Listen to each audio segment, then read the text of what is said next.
સમાચાર મળી રહ્યા છે વડોદરાથી। વડોદરાની સયાજી હોસ્પિટલમાં આગ લાગવાની ઘટના બની। નાક અને ગળાના ઓપરેશન થિયેટરમાં લાગી છે આગ। ઓપરેશન થિયેટરના વેન્ટિલેટરમાં આગ લાગી। શોર્ટ સર્કિટને કારણે આ આગ લાગી હોવાનું અનુમાન છે। ઓક્સિજન ગેસ લીકેજ થયાની પણ ચર્ચા છે।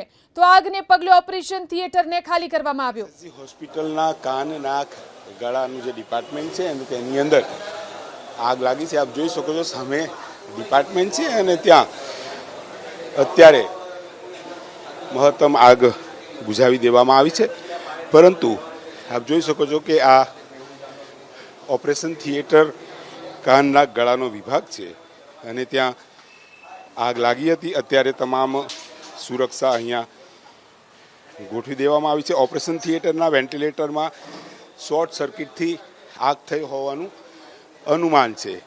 ફાયર ફાઇટરો પહોંચી અને આગને બુઝાવી દેવામાં આવી છે, પરંતુ જે રીતે આગ લાગી છે અહીંયા ઓક્સિજન જે ગેસ લીકેજ થયો હોવાની અહીંયા જે ચર્ચા છે તેની ઓફિશિયલી જાણકારી હજુ સુધી હોસ્પિટલના જે સંચાલકોએ આપી નથી। પરંતુ આપ જોઈ શકો છો કે જે વિભાગ છે વિભાગની અંદરથી તમામ દર્દીઓને બહાર કરી લેવામાં આવ્યા છે અને આ જે દર્દીઓ છે દર્દીઓને અન્ય વિભાગમાં ખસેડી લેવામાં આવ્યા છે।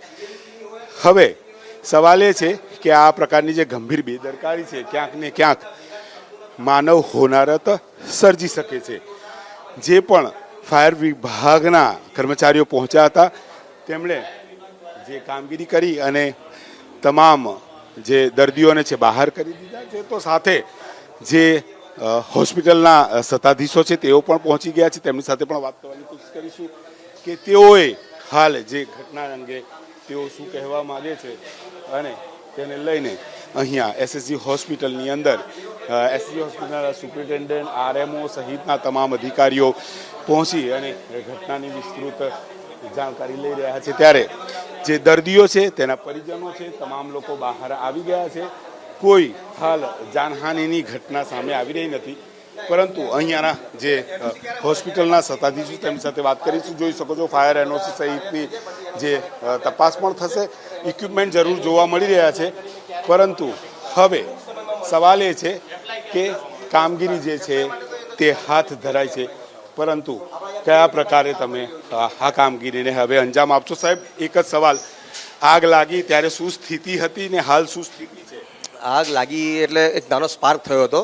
એનેસ્થેશિયાના જે મશીનના જે પ્લગ હોય એટલે એ પ્લગમાં એટલે લીધે શું છે, નર્સ હતી, નર્સે પ્લગ ઇન આઉટ કર્યો એ ટાઈમે સ્પાર્ક જનરેટ થયો।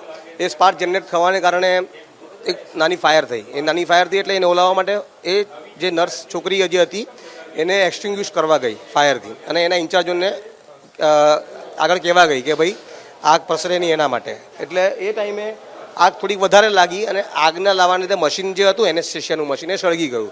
એ મશીન સળગવાને કારણે ધુમાડો વધારે પસર્યો અને રૂમ બધા બંધ હતા। 3 રૂમ સળંગ લાગેલા છે, એ રૂમો બંધ હતા એટલે ધુમાડો પસર્યો। આગ બહુ વધારે લાગી નથી, આગથી કોઈ જાનહાનિ થઈ નથી। એટલે જે બી થયું છે ધુમાડો થયો છે। ધુમાડો કાઢવા માટે પછી આપણી એસએસજી હોસ્પિટલની જે ફાયર ટીમ છે અમારી એ ફાયર ટીમ અને વીએમસીની ફાયર ટીમે મળીને કામગીરી કરીને એક્ઝોસ્ટ ફેન અને ફાયર હોસ પાઇપ લગાડીને કામગીરી પૂર્ણ કરેલ છે। સારું, કેટલા જે એ વખતે વાત કરીએ તો કેટલા જે અંદર દર્દીઓ હતા ને તેમને શિફ્ટ કરાયા? કોઈ જાનહાનિ? કોઈ જાનહાનિ થયેલ નથી। દર્દીઓ જે હતા 2 કે 3 પેશન્ટ હતા, એ બીજા 2 રૂમ છોડીને અંદરના રૂમમાં હતા, એટલે કોઈ એવી જાનહાનિ થવાની કોઈ એવું હતું નહીં, પેશન્ટ્સ નહોતા। મારું નામ છે કરણ પરબ, ફાયર સેફ્ટી ઓફિસર છું SSG hospital. Fire safety officer સ્પષ્ટપણે કહી રહ્યા છે કે આગ લાગી, માહિતી તેમના સુધી પહોંચીને આવીને તેમણે આગ બુઝાવી, સાથે જે તેની અંદર હોસ્પિટલની અંદર જે વિભાગની અંદર દર્દીઓ હતા તેમને પણ અન્ય જગ્યાએ ખસેડી લેવાયા છે।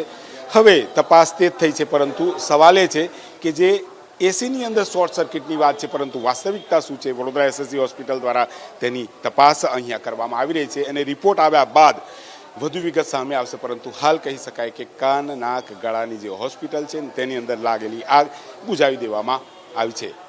કેમેરામેન કુણાલ સાથે લોરેન્સ પરમાર, એબીપી અસ્મિતા, વડોદરા।